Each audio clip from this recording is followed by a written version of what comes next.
What's up, YouTube land? This is Ricky back here again with another Transformers video review. And today we're going to be looking at Transformers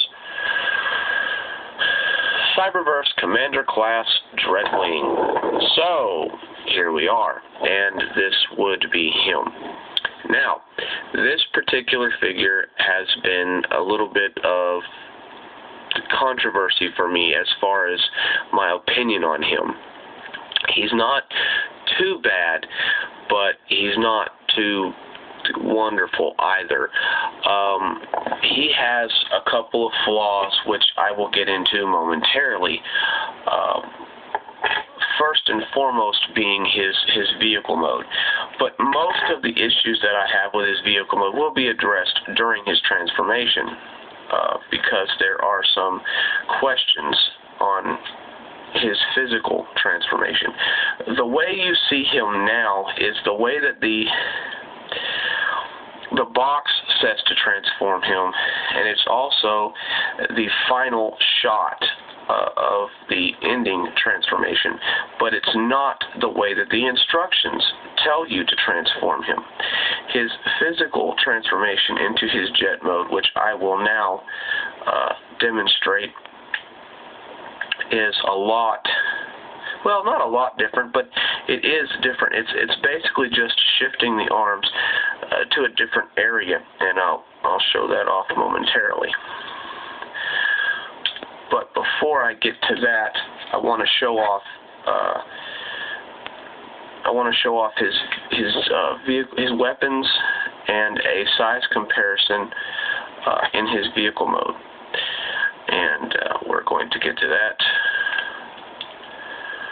right now.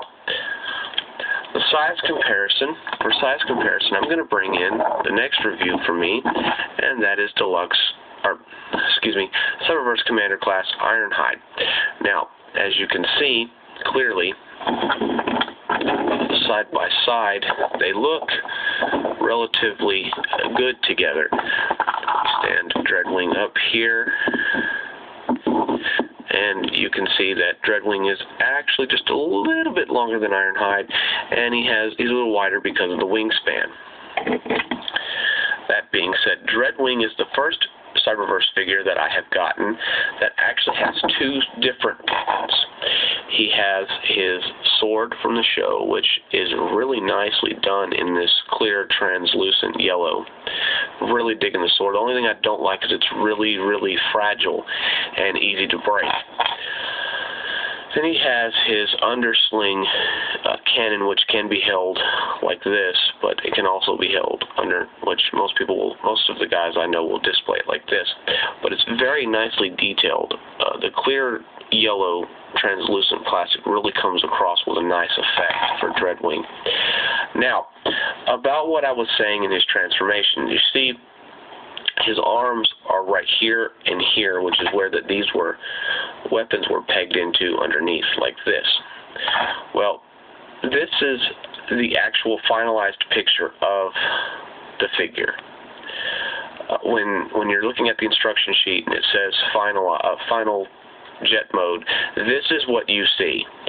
But the instructions actually tell you as the final step to take his arms, and the tab that was tabbed into here is supposed to tab into this little bitty hole right here in his leg. And it is supposed to snap right in there, and you're supposed to do the same thing over here. And that is supposed to be the technical official jet mode for Dreadwing. Then these are supposed to peg in under here, under his wings, and yada yada yada. I don't personally like this mode. This version. I don't usually display him this way because you have this big ugly thing between his wings, and it just looks tacky. So I actually display him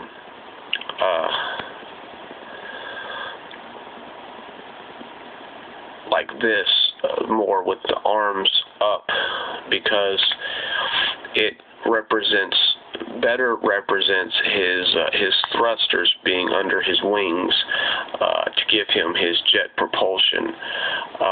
So I think this looks sleeker. I don't like the hands poking out of the back, but other than that, it looks a lot better to me. Now, this is also new in the Cyberverse line for the commanders, especially the jets. You actually get a landing gear here. It doesn't roll, but it is there.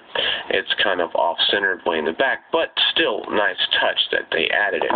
They didn't have to. Now, we get down to the fun part. The transformation. The transformation. So, to start off, you want to, of course, unpeg the arms as you've already seen. You can just straighten them out if you want. It's not necessary just to get them out of the way. I'm going to come under here and untab the legs. There's a tab right here. That tabs into a slot right there. Rotate them down. Spin at the thigh. Spin at the thigh. Flip up the toe. Flip up the toe. And there you have his legs already completed. Then you want to take, and there's a little slider right in here. And you want to lift up like this and flip it all the way around. So it looks like this. Then you want to push up and lock it into place. There you have the lower half of dreadwing. You want to come around and you want to untab here, pull out, untab and pull out, come back around, because this is where it gets interesting. Then you have to line everything up. You'll see there's a little tab right here that's going to go into this little bitty hole inside his chest to hold the nose cone in place. Then it's just positioning the shoulder pads and the arms, and you're done. And there is Dreadwing in his robot mode. And I must say, it's not a bad representation of Dreadwing's robot mode. The only gripe that I have is this big hunking piece of junk right back here above his head. I wish they could have found a way to put in another pin or hinge or something and have that fold down along his back. But other than that, it's not bad. And, of course, he can hold his weapons. There's his sword. And you can take this arm and put it in under there. And there he has his underslung cannon. And he has his sword. Now we're going to take those away for right now. For articulation, his shoulder is on a ball joint, but it's limited a little by the shoulder pads, but they do move. That's a good sign. Elbow on a ball joint, so you got twists and bends. Nothing at the waist. The thigh is on a ball joint, can move around any way you want. Knee is on a pin joint, so there's no knee twisting. And then you have a little bit, I guess, of foot if you want to count that, but it's mainly due to transformation. Now, for size comparison, we're going to bring back in his buddy, Starscream, which you can already see Starscream, again, is towering over Dreadwing. And one thing that I forgot to do in the Starscream review, I'll do now, is his articulation, head movement, shoulder on a ball joint, go anywhere, double hinged elbow. Whoa. Double hinge at the elbow, nothing at the waist, hips, ball joint anywhere, and knee, and for some reason his feet can spin. Anyway, so there he is next to Dreadwing, and Dreadwing is just way smaller than Starscream. Overall, my thoughts on Dreadwing.